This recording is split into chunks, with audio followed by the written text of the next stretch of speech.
After battling terminal cancer for 5 long years, Hiraku's life finally came to an end, and his soul ended up in heaven. It had been 39 years filled with pain and betrayal, and the god responsible for that world apologized profusely for having given him such a miserable existence by mistake. As compensation for the divine screw-up, he would get a new chance at life with a healthy body, and could even make any wish. The only desire Hiraku carried in his heart was simple: to be reborn as a simple farmer living in the middle of nowhere. To give him a boost on his journey, God gifted him with the most broken item in the entire universe, the supreme farming tool.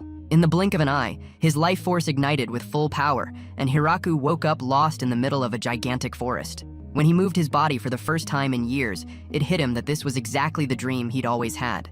With the supreme tool magically appearing in his hand, he set off on the mission of preparing the land using that brand new body. In the middle of cultivating the soil, he noticed something bizarre. No matter how long he worked, fatigue simply didn't appear. But before anything else, he needed to find a cool place to set up his farm properly. He explored every corner of that dense forest until he came across a colossal tree that would be perfect as a home. The problem was there was no river or lake anywhere around. To solve the thirst situation, Hiraku had the brilliant idea of digging a well in search of water. The magic tool transformed into an automatic shovel, and he dug so deep that water soon began to spring from the hole. Water secured, he set out to clear the area, but came face to face with a giant tree blocking everything. Using knowledge from his past life, he tried to fell it with technique. But a single axe swing with his divine tool brought the tree down instantly. He ran away before becoming a pancake. With the first oak log in hand, he transformed it into 4 planks using the mallet.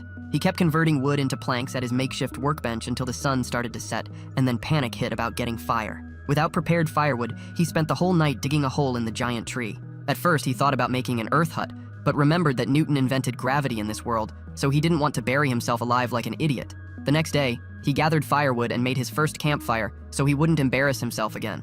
He'd already spent more than a full day cutting down trees and clearing the area, but Hiraku felt neither hunger nor fatigue a single time. This was the absurd power of the supreme tool, and just when he was going to continue the heavy work, a mutant rabbit charged at him, but with a simple club he finished off the creature instantly. Eating the rabbit skewer, he felt that guilt for having killed the little critter, but also wished he had a hoe to make eating easier. I mean, he wanted a hoe to prepare food better. After eating, that had to come out somehow, right?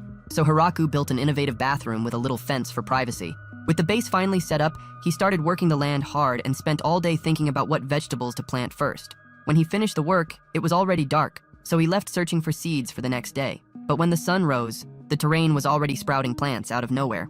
It made no sense for plants to grow without even having planted seeds, and Hiraku suspected it was some crazy side effect of the magic tool. Regardless of how they appeared, he made a fence to protect everything from the night zombies and dug a trench to keep the creepers far away. It took a few good days, but when he finally finished the security perimeter, he noticed the plants were growing at a surreal speed.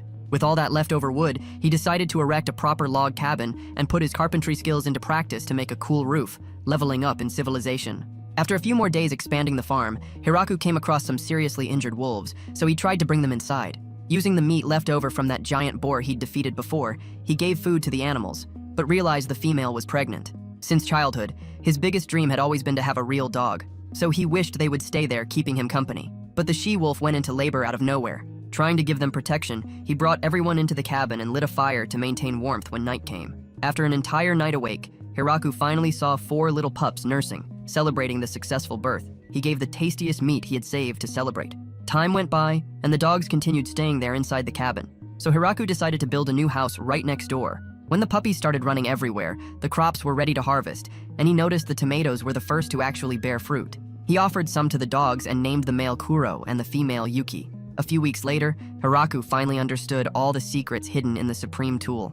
While thinking about potatoes, the tool planted potato seeds by pure magic. So he used this trick to cultivate all the foods he always wanted to eat. And there was more. Anything that grew with the supreme tool developed much faster than normal. Grateful for having received such an OP item from the gods, Hiraku made 2 statues to honor them. That afternoon, he noticed he was always eating the same things, so he decided to start planting fruit trees. It might take years to bear fruit, but the wait would definitely be worth it. As the weeks passed, the wolves started growing horns, and they discovered a waterfall about 30 minutes away. Although making a canal would make it much easier to get fresh water, the distance was too long to dig, so he decided to focus on the base for now. The farm was growing strong and steady, and he added other varied plants like wheat and sugarcane to supplement the diet. But as the months went by, Hiraku began to completely lose track of time, and winter was approaching at full speed. There was no way to continue cultivating in that state, and the giant rabbit skins were stinking horribly from rotting. To prepare for the harsh winter, he started stockpiling food and firewood. But one fine day, Kuro brought him to meet a gigantic spider. With the silk from her tail, he could produce a handkerchief with super detailed embroidery. She became the new resident of the little farm and produced all the fabrics in exchange for some potatoes. Did he need a coat for winter, a bed stuffed with leaves, or curtains to block the cold wind?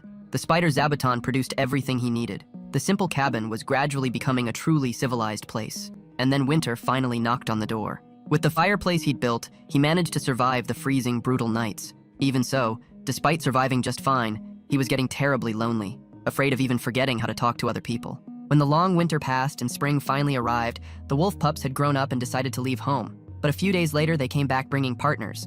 One of them even beat up a rival wolf and won over the female like a gigachad. But they weren't the only ones who brought surprises, because the spider came back with her own offspring. All the families were growing. So Hiraku intensified cultivation to be able to feed everyone. But while working, the spider triggered the alarm. Kuro dashed toward the problem along with Hiraku. In the middle of the forest, they found a silver-haired girl crying. All the animals got tense and she tried to ask for help. So Hiraku went to her. But when he tried to cover the girl, he fell right into the trap and she jumped on his neck to take a bite, transforming into a vampire with generous attributes. The wolves attacked immediately and started finishing her off, making her return to her small form. He was unsure if she was an enemy, but the girl explained she needed to suck his blood to recover energy before withering away completely. Feeling sorry for how the dogs beat her up, he offered his neck, and she started sucking his blood. She returned to a larger version of herself, but Hiraku remembered her being taller and with even bigger attributes. So he told her to hurry up and suck more blood so he could see the giant attributes again. After draining all his bodily fluid, Hiraku gave a tour of the farm. It was the first time she'd seen those bizarre fruits, and when she took a bite, she found everything delicious. He was happy that someone was enjoying his food, because for the first time he'd met a person he could enjoy time with in that lonely world. Back home, he realized the day was full of surprises and wondered if something like this would happen again. Her name was Rue, and she asked if she could come visit him in the future. But he had another request in mind and asked if she didn't want to stay there with him forever. He didn't want it to be just a one-night stand because her attributes hit different, and Rue thought he was proposing marriage. He didn't want to let this chance slip away and didn't care one bit if she was a vampire. He didn't know how many more years he could stand being alone. She said everything was very sudden because she wasn't expecting a marriage proposal, but Hiraku realized she misunderstood. After realizing he was really proposing marriage, he decided to go all in, begging her to marry him. Rue smiled at him, saying she wanted to stay by his side forever. He dragged her to bed for another one-night adventure. The next day, he used the long handle of the hoe to cultivate babies with his new hoe. They sat side by side watching the trees grow, but the spider sounded the alarm again. Hiraku dashed out and thought, damn, déjà vu. He freed an angel girl and thought the story was getting interesting with all this plot development. Rue tried to bail, but the angel girl finally found her and was ready to drag her back. Then the dogs ate her completely. What? She was shocked that Rue was hiding in the forest and irritated that she had a climax after the dogs ate her. Rue was also irritated that she had a climax when the dogs ate her, and Hiraku didn't understand why getting beaten up would lead them to have a climax. The angel girl wanted to know who this guy was, and Rue shyly introduced him as her husband while turning red as a tomato. The giant cannons of attributes introduced herself as Tia and said she came after Rue because there's a bounty on her head. She used to research different potions and would blow up the kingdom every time something went wrong. Rue revealed that's why she was in the middle of the forest that day. Then she leaned on the table and asked if Tia wouldn't like to start living there. She promised to show all the crops, like Hiraku's eggplant next to the round peaches. That went weird. Really weird. Rue continued showing the farm and Hiraku tried to teach her to cut cabbage. After cutting, he prepared it as a meal and threw in some salt before serving. She loved it. After a full day of cultivating, they cleaned themselves using magic powers. Inside the house, she tasted strawberries for the first time, and Rue said they would teach her to make strawberry cream pie next. She grabbed her arms, begging to live there with them because her body can't handle doing everything alone. This was the beginning of their life together. Tia was craving strawberry cream pie, so she asked for more strawberries. But Hiraku thought expanding more now would spoil food. While walking around, Hiraku saw Kuro's new puppies and decided to build a stable in the open field next to the farm. When he finished, he noticed all of Zabuton's children releasing silk to fly away. Right away, Tia announced she was also leaving for a while and flew off with her wings. A few days later, Tia returned and brought even more girls to increase the harem. They're noble elves because they have huge attributes and they all introduce themselves. They're also all relatives. So incest will reign in this plot. Hiraku wondered why there were no male elves, but Tia revealed the sad reality they faced. In the last Great War, the entire male population was decimated, and they'd been wandering through the forest since then. Their only wish now is to repopulate, and they begged him to help with that. With the village population increasing, Hiraku started building a house for them all to live together. Their skills in construction and carpentry got the house finished in just 10 days, and they thought it was way cooler than Hiraku's earth cabin. But at minimum, He wanted them to feel safe and calm in that spacious house. As the days went by, the elf leader wanted to thank him for letting them stay mining and doing blacksmith work for him, so they started building a furnace on the ground. After processing the iron, Hiraku saw the metal pans they created, and they said they know how to make all kinds of things after 200 years living in nature. Even so, the only thing they really wanted was to be able to settle down and reproduce. Hiraku thought it would be better to avoid plot development with all the elves and continued being a standard anime protagonist. Cultivating on just another day, the elves noticed he had a giant wheat plantation, and one of them asked if she could make bread, saying she had the rarest yeast that exists. Hiraku got excited, so the girls started baking bread and transformed it into breadsticks for Hiraku to try. At the same time, they were all imagining if Hiraku's plot is that long and tasty. Now that he could finally make bread, he wanted to expand the wheat plantations, but realized the expansion was getting out of control. He asked Rue whose land this was, and she said that although no one owned it, it was probably under the demon lord's control. However, since he created all of that without help, the land belonged to Hiraku. At night, the girls gathered and wondered how Hiraku managed to tame the infernal wolves and the demon spider. Even these crops shouldn't grow in that soil, and they started questioning why he didn't know anything about their world. Meanwhile, Hiraku realized he hadn't built the water canal in ages, so he decided to make that the next day's mission.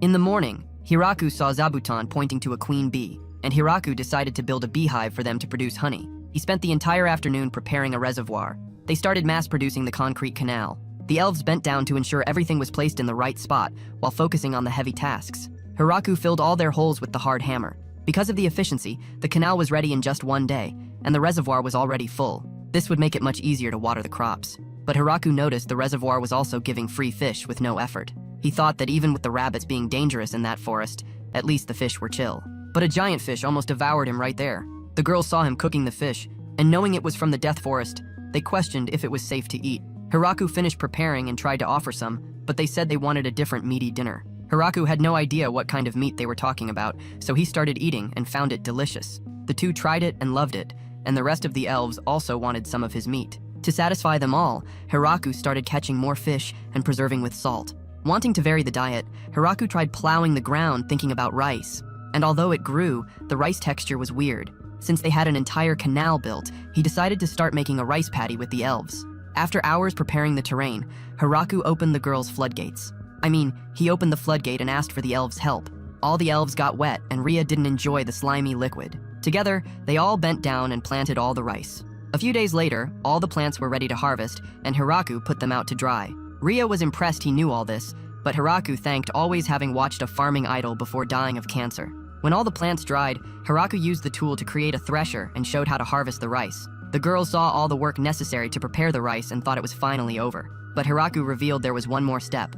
He prepared to cook the rice and asked Rue to use magic to light the fire. So she prepared to unleash a supreme attack to burn everything to ashes, but he told her to calm down, leaving her disappointed. With a small flame, Hiraku cooked the rice until ready and made rice balls for the girls to try. Rue decided to take a bite. The girls thought it was horrible and regretted all that work.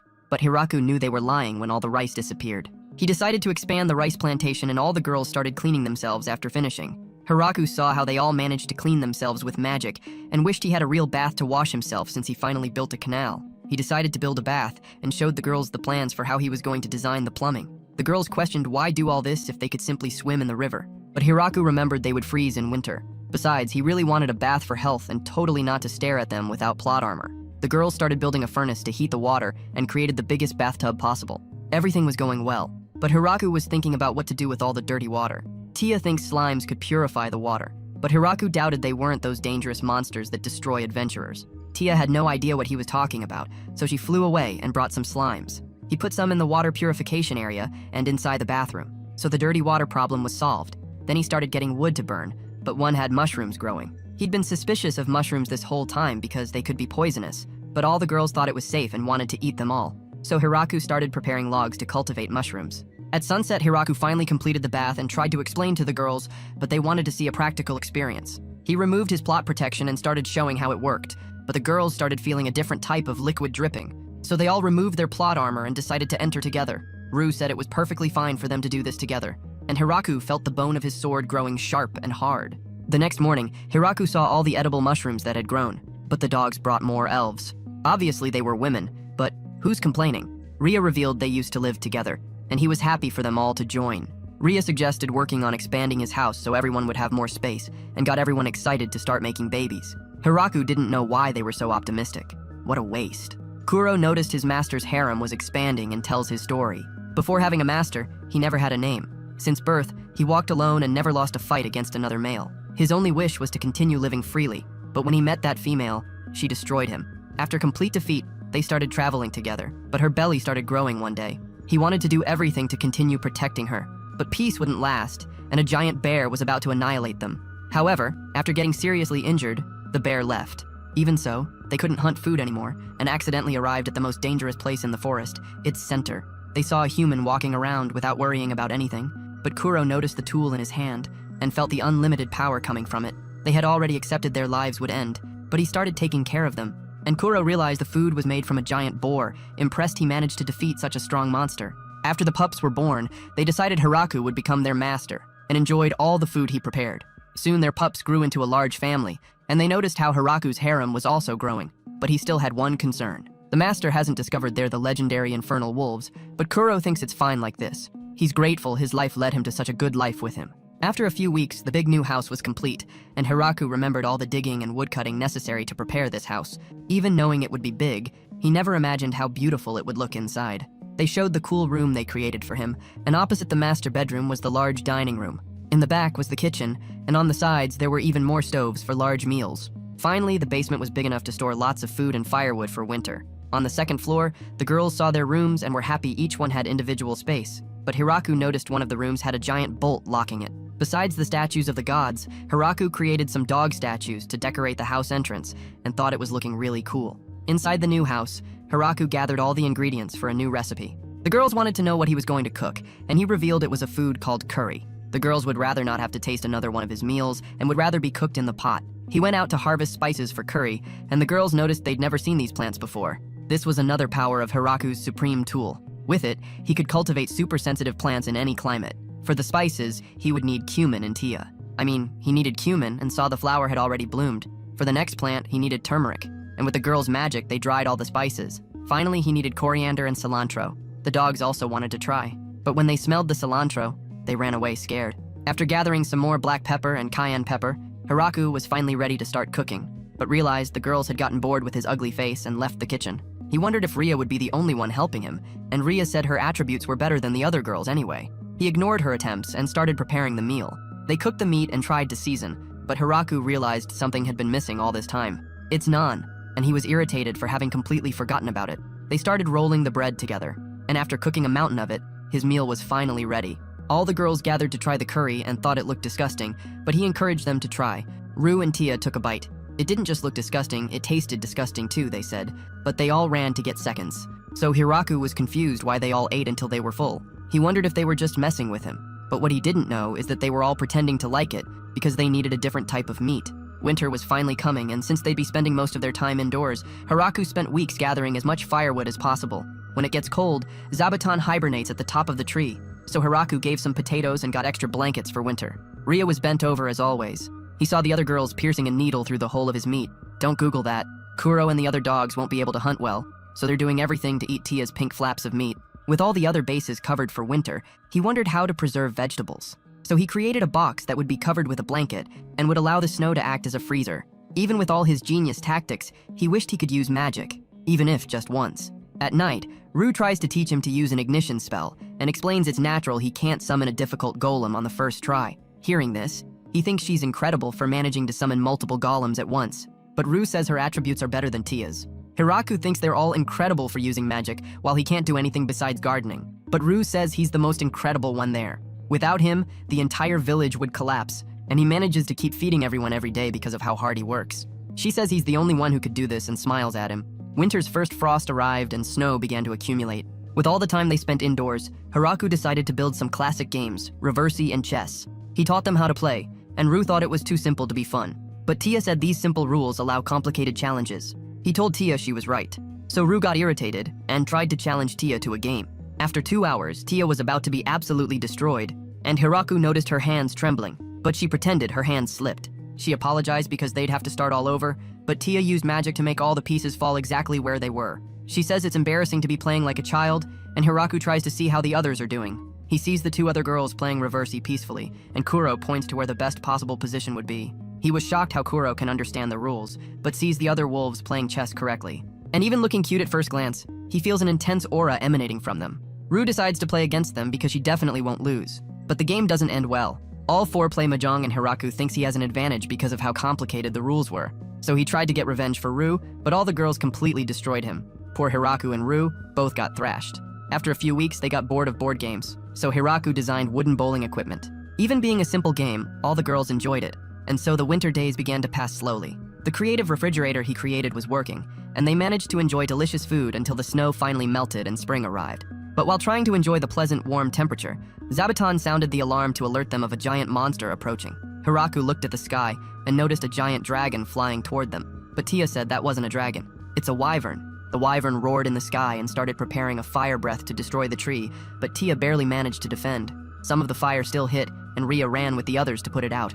Hiraku wondered what he could do in that situation, and wanted to do anything possible to protect everyone. As he clenched his fist, a spear appeared and he pointed at the sky, throwing with all his strength. The spear collided against the wyvern's defenses and pierced through them, tearing the wyvern's wings. It came back for Hiraku to send another attack, hitting a direct blow to the wyvern's chest and sending it crashing to the ground. There, in the depths of the forest, Hiraku found the dragon's corpse and wondered if someone had sent it to attack on purpose. But with wyverns being such rare and valuable creatures, Tia thinks it was just a wild monster acting alone. He thinks it was an unfortunate incident, but wonders if they could eat the meat. At home, Tia says wyvern meat is one of the rarest delicacies in this world. Hiraku finished preparing the wyvern steak and created a stew from the tail meat. All the girls think this is the first time Hiraku cooked something good, and he's happy they finally were impressed. Rue still thinks there's something strange and wonders if Tia could defend an attack from Hiraku's spear, but she says it would be impossible since he managed to defeat a wyvern's barrier. Hiraku asks what they're talking about, wondering if it's because he didn't remove all the bones. Tia says it's nothing. They weren't talking about eating his bone or anything. Meanwhile, inside the Demon Kingdom, the superiors received news of the wyvern being defeated. An entire organized force would be necessary to somehow bring down one of them, but the count reveals it's the truth. The generals panic and are paralyzed with fear at how that occurred, and one even wants to resign. Inside Drime's lair to the south, Kudel saw the attack with his own eyes and thinks Hiraku's spear would pierce even the Dragon King if it attacked. The next morning, Hiraku thinks something's still missing after all this time with meals. Grape juice appropriate for miners. He gathered all the elves to harvest the grapes, and to crush the juices, he built a mechanism for them to stomp on the grapes. Tia and Ria start sinking their feet deep into the balls and crush until the sticky liquid comes out. They manage to fall on top of each other and see they were covered with the sticky, creamy liquid. Wondering how they'd keep the rhythm while doing this, one of the elves suggested singing a song like they used to. The juices start coming out and Tia tells Rue to get in with them, along with Hiraku. They spend the entire day extracting juice from the grapes and left yeast on top of the barrels to start fermenting. He wonders if they made enough, and the god of the world shows the other god how much Hiraku is enjoying himself and begs for forgiveness. However, the god of agriculture says he managed to end the life of an innocent human and sent him to the deepest parts of the Death Forest. Not only that, but also gave him the sacred spear Grail and tried to disguise it as a farming tool. Normally, it would suck all of a person's life force and kill them instantly. But the god thinks she gave him such a healthy body that he'll manage to regenerate his life energy right away. But more than that, she wonders why her statue is an old man. As punishment, she'll force her father to sit like that for 300 years. On a random day, Zabuton sounded the alarms and Hiraku felt he was having deja vu again. Rue recognized the girl as her sister Flora. After hearing that the sister was chased by the black-hearted, disgusting, horrible angel, she followed her sister there. Tia tells her to repeat that one more time. Hiraku invites her to stay, but she's having difficulty believing this ugly bastard is her sister's husband. Kuro warns her to be respectful, and she says he's the master of all these infernal wolves and even brought down a wyvern. This is the first time Hiraku hears they were infernal wolves and wonders what the infernal part means. Kuro continues showing his abilities, letting him know he's the best pet. As an apology for having the wolves eat her like the other girls, Hiraku prepared a nice meaty dinner, but she loves the white soft liquid thing. He says it's just tofu made with soy sauce that was made by fermentation, but she has no idea what those words mean. It became clear to Hiraku that they have no idea microorganisms that cause fermentation exist in this world. So Flora tries to research this and thinks it would solve many problems. After staying a few days, Flora decided to leave and came back a month later. Along with her, she brought an entire army of maids and said to use them as he wishes. Tia realizes she's the only one who didn't bring many of her own species. To stay competitive, she flew out and came back that night with 3 other angels and an entire fleet of lizardmen. Along with all the new citizens, she brought chickens, and Hiraku was happy to see this place getting more civilized. The maids belonged to a race of ogres, and they helped do all the chores. However, he noticed none of them knew how to cook food. So he started teaching how to prepare many different types of meals. Seeing the cool food, the maids started experimenting with meat to prepare the best possible meals. On the other hand, Tia's 3 angels started patrolling the forest to keep them safe, and the lizardmen started taking care of the heavy work to accelerate construction. Their leader had a scarf so residents could differentiate, and Hiraku realized this place is starting to grow exponentially. Speaking of the devil, Ria enters and says she brought the rest of the elves who were wandering through the forest. Where the hell are the men? But she says they conveniently all died in the forest. But it's fine because they can start making more men now.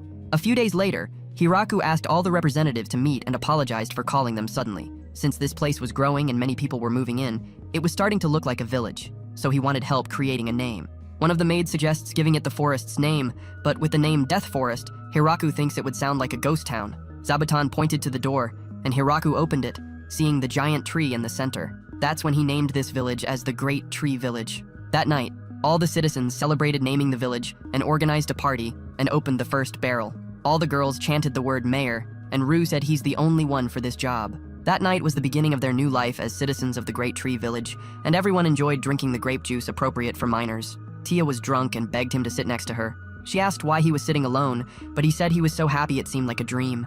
But it's not a dream, Tia said, and they'll live together like this for their whole lives. She tells him to make a toast to the new village, and Rue wants a toast too. Hiraku wonders how many years have passed since he found happiness, and thinks he'll try as mayor. When summer came, the number of residents had increased once more. Eventually, a representative from the Demon Kingdom appeared and introduced himself as Beezle, offering Hiraku a bottle, along with a message from the Demon Lord. He wanted to discuss the status of the settlement there. So Hiraku wondered if they were trying to make him pay taxes or kick him out. He thought about asking Lou or Tia for advice, but Rue winked for him to handle it alone. Hiraku gathered courage and informed the messenger he would gladly pay taxes, saying he would pay only 10%. Hearing these words shocks Beezle, and Hiraku wonders if he messed up, but Beezle accepts the conditions while drafting the agreement on a piece of paper. The business tycoon did it on purpose to only pay taxes on harvests. But still, he was worried he was too aggressive in negotiations. So he sent Beezle home with a gift. He wonders if he handled everything well. And Rue thinks he did an incredible job because now they'll have protection under the Demon Lord's army. Tia agrees, but thinks 10% is too low since settlements usually pay 50 to 60% in taxes, and since they only come once a year to collect taxes, they can lie about how much they produce. So Hiraku just created a miraculous deal. Inside the Demon Lord's castle, the generals are shocked the Great Tree Village submitted so easily, but are suspicious they might have a hidden motive. Beezle acknowledges this possibility, but had no choice since the Angel of Annihilation along with the Vampire Princess were right next to the mayor. But it's not just that. There was an army of noble elves, and a pack of infernal wolves, and even the trio of assassin angels patrolling the village. Beezle trembles with fear, knowing he could never refuse their tough negotiations. He investigates the gift and sees the apples inside. Then one of them tries to check if they're poisoned, but Beezle notices another strangeness in the gift. The cloth is made by a large demon spider, a monster so powerful it brought previous demon lords to a standstill. Randon decides he's had enough and asks to resign. The next morning, the ruler of all dragons, Drime, introduces himself to Hiraku and came with his count to gift them with a present. Hiraku sees the expensive sword inside, but thinks it looks kind of violent. Regardless, he thanks the guy and asks what brought them there today. The man explains that Drime's lair is directly south of their village, so they consider themselves neighbors and came to offer a formal greeting. Hiraku wishes to invite them for dinner, so Drime changes to his human form and introduces himself once more. At night, he enjoys the grape juice appropriate for minors they created and begs for more, but his assistant tells him to leave before they become a nuisance to Hiraku's village. After they left with the gifts Hiraku prepared for them, he realized they were going to have many visitors coming. So the next day, Hiraku started building a guest house for potential visitors. Besides, he didn't want the angels scaring visitors. And whenever Zabuton alerted them of a visitor, all the lizard men were ready to head into battle. It was way too far from a proper reception, so he created a new signal for visitors using a bell and created a reception group consisting of Tia and Rue. But the headmaid wouldn't accept that. His life could be in danger if the visitors were malicious, so they added a bunch of noble elves and lizardmen to protect him. And for visitors who stayed overnight, Hiraku asked Flora to watch them since she could stay several nights without sleeping. As soon as all preparations were ready, a new group of visitors arrived from the Howling Village. They wanted to establish trade relations, so Rue decided to handle this and welcome them to their village. She asked if that was the entire group, and their leader affirmed they were all there. After hearing this, Rue said she would treat the others as enemies, and the men wandering in the forest started screaming. Their leader apologized that some were late, and Rue said it's dangerous to have separated people so they should behave while staying there. After the guests spent the day inside the guest house, Rue locked their door for the night, and Hiraku wondered why they're treating them like prisoners. Tia asks if he hasn't realized yet. Every visitor always brought some form of gift when coming except them. So this, along with their troops lurking in the forest, is the reason for lowering hospitality. The next morning, Hiraku wonders why they're not serving grape juice appropriate for minors, but the headmaid says that's the difference in treatment for guests who brought swords and those who didn't. He wishes they could at least give more food, but the maid gives him a cold look. While eating, Tia and Rue tell him to abandon sympathy because these people claim to have come for important negotiations, but still haven't discussed anything. Even so, everyone was against offering wine, but Hiraku still forced them to put wine on the table while trying to start a conversation with them. Hiraku discovered they were from a village that lived off hunting or mining, so naturally they needed to trade with neighbors. But with the recent conflict that prevented them from trading, they came to the Great Tree Village to open trade negotiations. One of them is relieved they stopped hiding because they wouldn't have been able to enjoy that meal, and Tia subtly asks why they were hiding. The man explains that if something bad happened, someone needed to run back and warn the rest of the village. After seeing how she skillfully extracted information from that man, Hiraku wanted to extract milk from her attributes. Eventually, the leader started negotiating the trade deal. With neither having currency, they want to be able to exchange physical goods. However, since their village is quite far away, and the Great Tree Village is in one of the most dangerous places, they ask Hiraku if they would be the ones coming to the village. With such a great distance to cover, Hiraku considers having Kuro and the other wolves bring the goods in a cart, so he agrees, and asks what they brought to trade today. The man shows the silver cutlery and glasswork they produce from ores, and Hiraku thinks these goods would greatly increase their quality of life. In return, they want to trade for food products, so Hiraku gladly accepts. This was the beginning of the trade relationship between them, and before leaving, the leader apologized for not having brought a gift when visiting.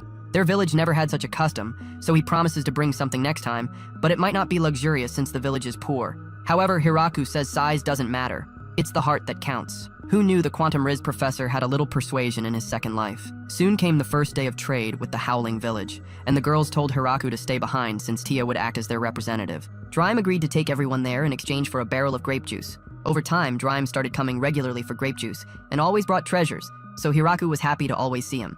He thanked him for the grape juice and took off. A few days later, Tia returned and told Hiraku they managed to negotiate everything. At first, the citizens hesitated because they'd never seen that food before, so she decided to offer free samples. And real quick, everyone loved it. They even sold the wine that was supposed to be Drime's. So Hiraku promised to give even more grape juice that night. Tia revealed the mayor asked if some residents could come live in the Great Tree Village. In total, there are 20 residents and they're all young women. How fucking convenient. Hiraku realizes the village will have no future because Dr. Riz is actually an incel who won't develop plot with any of them. He reluctantly agrees, but with the condition they get at least 2 young men. The following week, the Beast Women introduce themselves and say they're mentally prepared to be used however Hiraku sees fit, as long as he doesn't abandon them. Hiraku says he's from Alabama, so she has nothing to worry about since they're not related, and says he'll take care of them. He asks if they brought the young men and sees 3 guys. It wasn't what he was expecting, but he prays they'll save this village in the future. After a while living with all the new residents, Hiraku notices how everyone can use magic, even the little slimes. He tries not to worry about the impossible and focuses on farming, but an earthquake shakes the ground, and one of the angels comes to inform him that a bloody viper and a fighter bear are fighting. She warns it might start affecting the village, but while she flew him to the battle site, he was wondering what they'd taste like. He sees the giant size and asks her to fly him toward them as fast as possible. She pushes him forward, and with a single cut, he eliminates both. All the assassin angels are surprised he managed to eliminate these legendary beasts with a single blow. At home, he starts cooking the meat using grape juice appropriate for minors, and the girls are devastated their grape juice was wasted. As for the viper, he fried it and thought it tasted like fried chicken. He realizes something's missing and went that night to ask Flora about her fermentation studies. She said she hasn't made any progress and had to rebuild the hut 3 times. Hiraku has no idea how this is possible, but she promises to keep explosives to a minimum. The chickens finally laid eggs, so he starts beating the eggs, adds salt and vinegar, and with some oil, creates mayonnaise. At this moment, a bunch of dwarves appeared, led by a man named Donovan. They heard about the grape juice appropriate for minors and apologize because they don't have money, but they have the necessary technology to create the tastiest Russian drinks. Using distillation, he gives Hiraku a new form of smoothie, and Hiraku thinks this is stronger than when his dad used to beat him. Donovan's group ended up staying in the village to create more smoothies appropriate for minors, and so Hiraku organized a party to welcome the beast women and dwarves who joined the village. Drime is back at it, drinking, and Rue is happy he's alone enriching their village. His assistant ties him up and drags him away, and the dwarf thanks them for accepting them. While Hiraku was drinking, he realized he finally has an old man besides himself there, so he tried to ask if any of those girls caught his eye. The dwarf found them all beautiful, but prefers women with full beards. Hiraku realizes these women might end up having to see his little persuasion after all. The next morning, a dragon flies straight toward the village, and Hiraku tries to bring it down before it causes problems, but Drime comes to knock it down. A third dragon appears with a threatening aura, so Hiraku throws his spear to save Drime. At the last second, the dragon barely manages to dodge, but Drime's assistant warns they're not enemies, surprising Hiraku. He introduces the 2 new women. They're Drime's daughter, Rasudi, and Hot Mommy Frarum. He asks why his wife and daughter were there, and Drime tries to explain the situation. He's been constantly sneaking out of the house at night, so Hot Mommy was worried he was getting some hot mistresses. Drime tries to explain it's all high politics, and Hot Mommy thinks all her suspicions have finally been confirmed. Drime begs them not to jump to conclusions. After all, he also has a little persuasion, so he'd never have the courage to have an affair like that. Hiraku apologizes for making things worse, but Drime says it's not his fault and tells them to apologize. Rasuti apologizes for almost burning the village, and Hot Mommy apologizes for almost burning him to ashes after he pointed the spear at her daughter. Hiraku is happy everything worked out in the end. And after he left, Drime asked his wife if she understands what he's been doing all this time. Despite the lack of numbers, Hiraku's spear alone can bring down their entire kingdom. Hot Mommy wouldn't have been able to dodge the spear if it weren't for Zabuton, an old friend of hers. She tells Rasuti she's going to give her a very important job. She's going to live in this village for a while. They can't ignore this kind of power, so she hopes to at least ensure his power is never used against them. Drime asks if she's sure about this, but Hot Mommy thinks this is the best outcome for Rasuti. Hiraku cheerfully welcomes her to the village, but quickly realizes she's too powerful, and even her sneezes blow up all progress. He wonders what dragons can be useful for. So Tia remembers that dragons like Drime tend to be very wise and knowledgeable. So Hiraku thinks she'd be good for diplomatic relations. The next time Beezle visited them, he saw Rasuti and recognized her instantly. She was the infamous Mad Dragon of Destruction. She asked what brought him there today, and he tried to ask for oranges, but she said they were out of stock, so she tried to interest him in some strawberries. Beezle just stared at her horns and said he'd take 10 boxes of whatever she was talking about. She prepares the order and asks if he wants her to count. But the only thing he's counting are the minutes until he disappears, like his dad when he went to buy milk. Back at the demon castle, the rest of the generals are shocked that Rasuti, the all-powerful dragon, is among them now. They consider spying on them, but realize they'll get screwed. With no options left, Beezle plans to use his secret plan. Inside his house, his daughter Florum enters the room. He says she's going to live among them and investigate their military strength. She says she'll definitely succeed and teleports to the village. At the entrance, Rasuti introduces herself, but Florum already knows how powerful she is. While walking through the village, Florum noticed there were many different species: lizardmen, ogres, beastmen, and even dwarves. Inside their headquarters, she realizes the vampire princess is living there, and the Angel of Annihilation is leading the trio of execution angels. They even have noble elves, those who kidnap men and hunt among them. With them around, there's almost no chance their army will win. However, after seeing the infernal wolves and demon spiders together, all confidence left her body. Using the chart she developed, the mayor is the only one left, and he must be more powerful than all of them.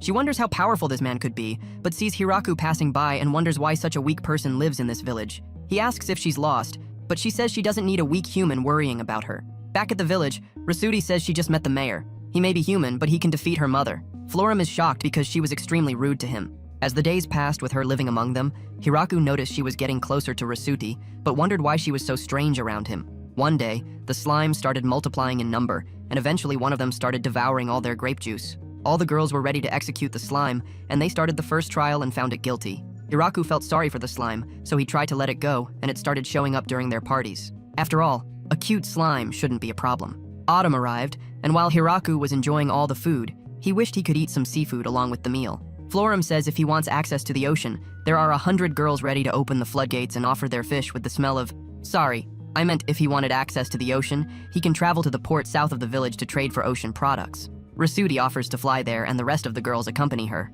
They take off, and Hiraku was happy he had people who were enjoying his food so much. 3 days later, a merchant from the ocean city returned with Rasuti and showed all the fish products he has to offer. Along with the fish, he came to accomplish 3 main objectives. The first was to properly greet the mayor of this village. The second was to start trade negotiations. And the third was to become the official trade ambassador of this village. With his years of experience, he can help the Great Tree Village multiply their profits several times over. So the girls decide to look at his proposal. After a long day of negotiation, the merchant was ready to leave and excited to discuss grape juice trade next time. But Rasuti wasn't going to let that happen. Hiraku thinks it's great he'll have a professional taking care of business, and Rue thinks it's great they'll get more value.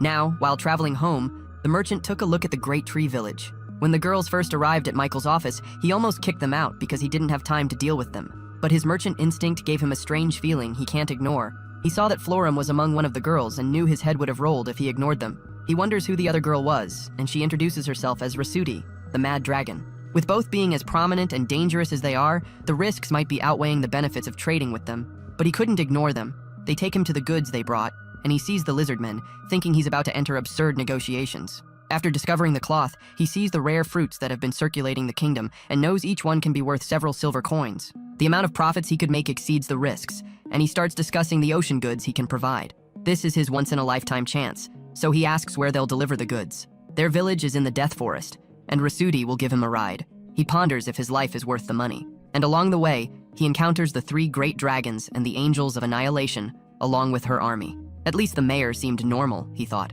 But the vampire princess appeared, and when Rasuti yelled at him for wanting the grape juice, he lost every ounce of confidence he had. Although he managed to survive and make the biggest deal of his life, his old body can't handle this anymore. At night, Hiraku prepares the new seafood he collected and gives it to all the girls. The next morning, another dragon appeared, and he wondered what this dragon was doing. It launched a fireball deep in the forest, signaling it wanted to fight with Hiraku. He prepared his spear and missed the throw, but it was all a trap to trick the dragon into defeating it.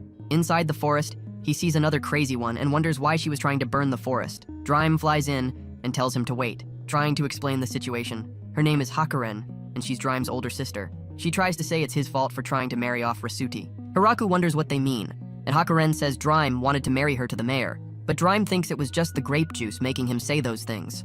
After discovering her niece was getting married, she wanted to come find out how strong the mayor really was. After all, she thinks it's unfair that a girl 900 years younger than her is getting married first and wants Hiraku to squeeze her attributes already. So Hiraku squeezes her head and tells her to get on her knees. Sorry, I meant he makes her play with his log. Sorry, I meant he almost penetrated her body with a spear. While eating the good dinner he created, Hakuren wanted to play the mahjong game, but wanted to bet something on the line without any physical goods to wager. Hiraku wondered if they were just going to play strip mahjong, and everyone got excited to play his game. After a few rounds of plot armor removal, Hiraku found himself in a very strange situation. With his supreme knowledge, the legend thought this game would be easy all along, but he was already down to his last piece of clothing. The only explanation for this situation is they were cheating by rewriting the tiles, but he thinks he's just being a sore loser. Finally, his chance came to defeat them all, but even though he drew the worst possible tile, it doesn't matter. He won't be paralyzed by fear against dragons and will do anything to ensure no one sees his persuasion. Sensational. Beezle informs the rest of the generals that the ancient dragon Hakuren has also gathered at the Great Tree Village. The demon lord sighs and asks Beezle an important question. He asks what he should do about the daughter who's been in a bad mood all day. The general thinks he needs to mobilize the army immediately, but Randon already gave his 2 weeks' notice. After attacking the Great Tree Village, Hakuren became a teacher. She was very skilled at everything she did, but complained about every little thing. Because of her laziness, Hiraku started forcing her to dig holes and fill them back up. And after boring her to death, she decided becoming a teacher was the only thing she could do. The next day, 3 hot lamias begged Hiraku to save them. Their dungeon in the forest was invaded by Kuro's grandchildren, which made them flee home. Since they traveled all this way to beg for help, Florum told Hiraku to try to help. So in the end, they traded the lamia's precious stones in exchange for crops and promised to protect their homes in the future. Finally, Hiraku wanted to ask one more thing. Being the beta he is, he asked them to put on plot armor if they were going to visit. With their great strength, they started carrying trade goods in exchange for Hiraku's seed. Sorry, I meant crops, because they grow from seeds. Back at the demon castle, 3 girls gathered under the demon lord's daughter and begged her to save Florum from the Great Tree Village. In the office, Beezle teleported to meet the daughter and asks if she's doing well. She tells him to get straight to the point because she doesn't have time, and he reveals that the princess has been gathering troops to invade the Great Tree Village. They started to distrust her reports, believing no village could be that powerful. Not even the demon lord would dare stop the daughter. And the day of invasion will be tomorrow. They'll gather 300 troops, so he hoped she could find a way to scare them before they attack the village. Florum considers who they could use to scare them, because if they used Rasuti and Hakuren, they'd end up destroying the entire kingdom. But she thinks she has an idea. The next morning, a giant explosion destroys trees in the forest, and the soldiers beg the girls to have mercy on them. They're surprised they'll receive 10 boxes of apples for barely doing anything. In the village, Florum introduces the 3 girls from the Demon Kingdom, saying they want to work themselves to death, but then corrects herself and says they're there to work like their lives depend on it. He wonders why they seem to have given up all will to live, but Florum assures they're just emos. The leader introduces herself as Yu, and Florum explains there's no need to treat her carefully and to just use her as he wishes. But he's had enough of girls wanting to be used as he wishes. So he lets Florum show the village. After he leaves, she tells the girls she'll forgive their transgressions if they start working hard and keep their identities secret. This means Yu will no longer receive special treatment, and she thinks she'll be fine with this new life. After showing the village, the girls enjoy dinner, happy they don't need to worry about politics in this village anymore. Hiraku is happy to see they acclimated so quickly, and Rue comes to see the new girls, but he notices that Rue's size hasn't been changing. She noticed the transformation magic hasn't been working all day, but thinks she must be sick. After playing with the beast children for weeks, Yu had to leave the village before her father got worried, so she said goodbye to the other girls before leaving. Inside the castle, the demon lord confronts Beezle and says his daughter has been different since she returned from the village. She hasn't been useless and has been constantly busy since she returned.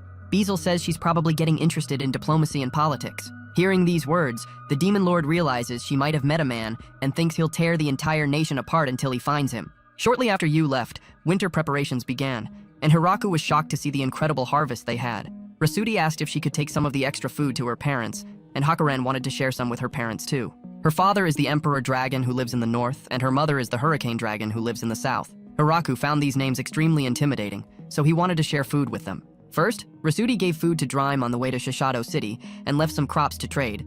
Apparently there was a giant monster causing problems for the fishermen, so Rasudi decided to take care of it. She thought it was definitely the kind of seafood Hiraku was looking for. Meanwhile, Hakuren went north, and on the way back, she brought even more elves. Of course, all women. Why am I surprised at this point? They're mountain elves, but it's getting harder for them to find food lately. Hiraku wonders what to do, and their leader understands if he can't help them since they're strangers. But the master of Riz says he was just trying to think where they're going to sleep at night. He promises he'll never give up on them, and the elf leader thanks him and says she'll sleep in his bed if he wants, but the beta says that won't be necessary. This guy unlocks species of women like Pokemon in his Pokedex. That night, Hiraku decided to build a men's bathhouse so no girl would see his persuasion.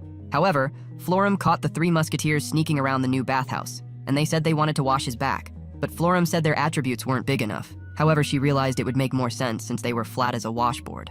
Eventually, autumn started to disappear, and winter was approaching. On one of those days, Hiraku saw that Rue was bedridden, and he wondered why she wasn't feeling well. She said it's nothing serious because it might just be the weather, and that a little nausea and fever is no big deal. Sina wonders if Rue has been craving sour foods recently, and after hearing that, Rue realizes she really has been wanting tomatoes and sour fruits. Sina said a person from the Howling Village experienced something similar. So Hiraku asked what ended up happening to them. She said they ended up congratulating her for having a baby. After winter came to an end, Hiraku started waking up as soon as the sun rose to start stretching.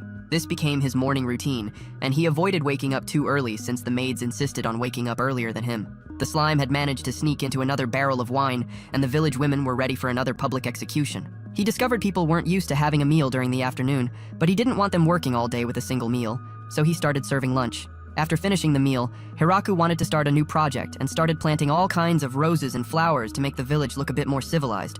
Besides, he started creating furniture and toys for the children, even though he never had experience in construction. As time passed, he started creating swords for the residents to have a good form of cardio and wanted to continue practicing and breathed so heavily that the bone of my sword turned to wood because of her two fleshy shields. Hiraku's wooden sword is also feeling strange, so he decides to go practice alone. He tries to throw some daggers, but the dark elf comes to show him how it's done. However, he knows those little persuasions don't compare to his big spear.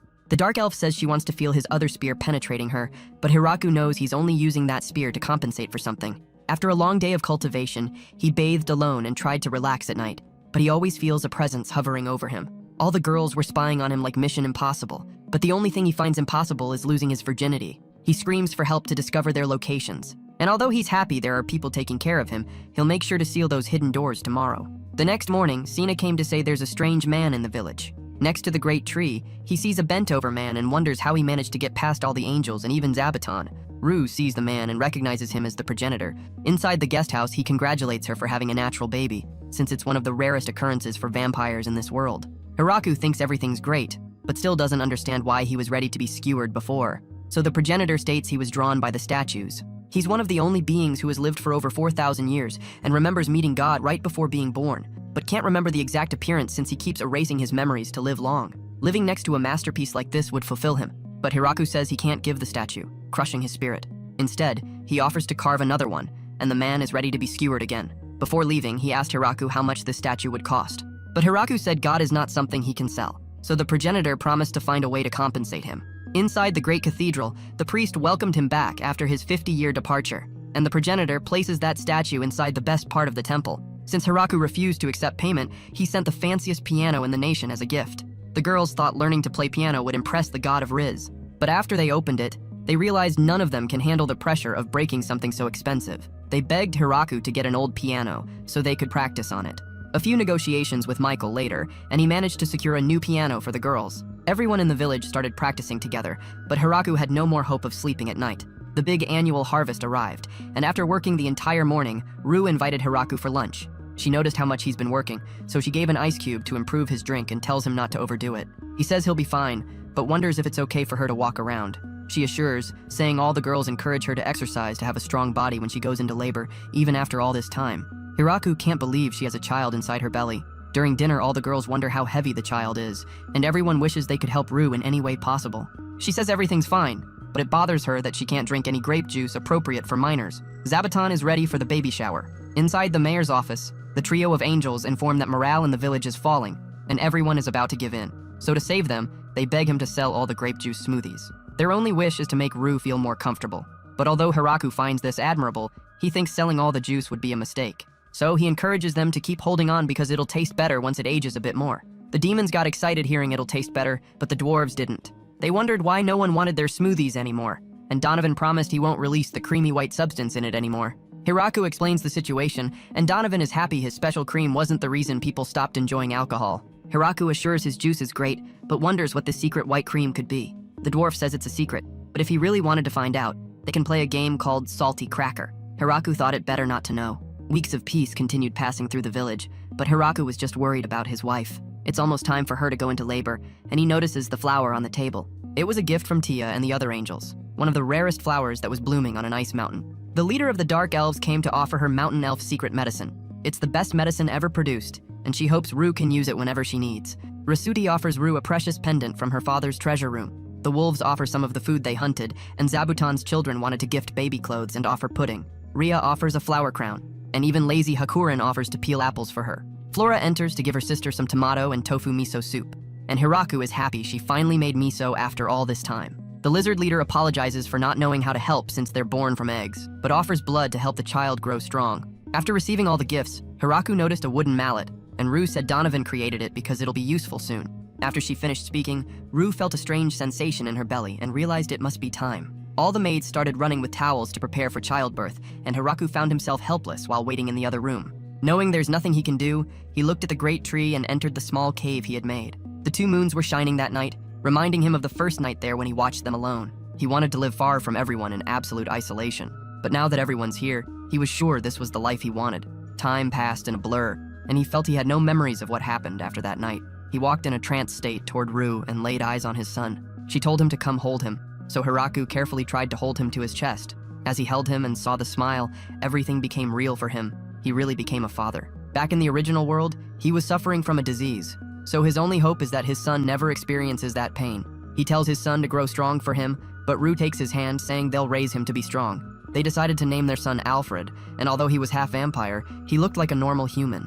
This was the place where he started alone, and he was happy everyone joined him and continued supporting during this time. Remembering all the gifts they brought him, he wanted to find a way to thank them for their kindness. So he gathered all the village leaders. They wondered why they were there, so Hiraku went to show a reward medal he created for them. This was his way of thanking all the people who were there to build the village. He realizes this is terribly similar to money, and Hiraku explains his hope is to eventually develop a currency for this village. Now all the harvested food is given to him, and he has to be in charge of distributing to everyone. This would also solve the problem of people's prejudice towards certain fruits by creating value for them based on currency. Hiraku wanted to start by offering these vouchers as a gift that could be exchanged for anything to each resident. Hiraku handed out a medal and gave Kuro and Zabuton's families 30 coins each. Besides, he created all the coins by hand to ensure none would be counterfeited. Everyone reacted differently. The dwarves wanted grape juice, others wanted furniture, and the angels traded for expensive weapons from Drime. Eventually, people started requesting furniture in exchange for the coin, but the value was still obscure. For the children, they decided to rent the mayor for a day instead. A little while after everything started to calm down, it was finally time for the big festival to celebrate the son's birth. All the girls were finally drinking juice for the first time in months. Donovan and the other dwarves brought a large barrel, saying this was the special juice barrel they created by combining all their white things from all the salty cracker games they played. Rue realized that's what the mallet must have been for. So with both holding it, they opened the barrel. Hiraku never thought he'd be cracking a barrel to celebrate something so fun, so he told everyone to drink on the house that night. Drime is back at it, but his count wants to turn this into 50 shades of gray. All the girls enjoy the juice, and Donovan asks if he likes this new secret recipe. Rue says she can't drink anything since she now has mother's milk, and Donovan thinks the entire plan was ruined. He had planned to steal the mayor's wife, but he has an idea. He asks to bottle it so they can drink it soon. But Hiraku thinks it would be great to bottle for 20 years so they can enjoy it when the sun has matured and Donovan is dead. All this time, Hiraku figured out this dwarf's plan. He knew that Donovan's secret white substance would impregnate anyone who drank it. But being so beta, Hiraku wanted to let him impregnate all the elves in the village with this drink so they'd leave him alone. Donovan realizes he screwed up and runs to tell everyone to stop drinking. Hiraku is happy he finally ended all this women stuff. The Demon Kingdom heard about Hiraku's son being born and wished to congratulate them. Their village has grown too strong, so they believe the only plan going forward will be to marry Yu to one of the people living in the village.